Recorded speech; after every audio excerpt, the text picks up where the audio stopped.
నగరంలో ఉత్పత్తి అయ్యే చెత్తను తరలించేందుకు ఏర్పాటు చేసిన చెత్త తరలింపు కేంద్రాన్ని తిరుపతి నగరపాలక సంస్థ కమిషనర్ ఎన్ మౌర్య గురువారం తనిఖీ చేశారు.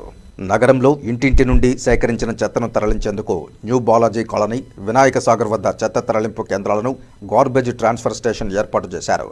వినాయక సాగర్ వద్ద ఉన్న కేంద్రాన్ని గురువారం commissioner N Maurya engineering, health అధికారులతో కలిసి పరిశీలించారు.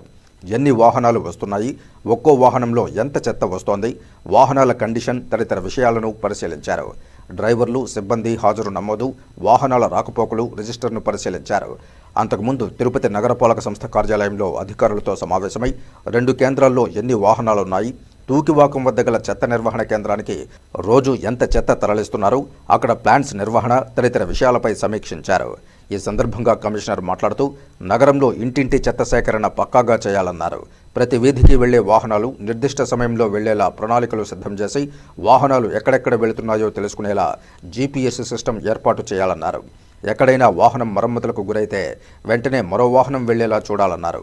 అలాగే చెత్త తరలింపు కేంద్రానికి వచ్చే వాహనాల్లో ఎంత చెత్త వస్తోంది, అక్కడ నుంచి తూకివాకం కేంద్రానికి క్యాప్సిల్స్లో ఎంత తరలిస్తున్నారనేది పక్కాగా కంప్యూటర్లో నమోదు చేయాలని అధికారులను ఆదేశించారు.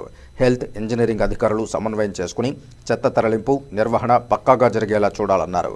ఈ సమావేశంలో అదనపు commissioner Charan Tejareddy, superintending engineer Shyam Sundar, municipal ఇంజనీర్లు Tulasi Kumar, Gomathi, health officer doctor Yuva Anvesh, revenue officer Sethu Madhav, డీఈలు తదితరులు పాల్గొన్నారు.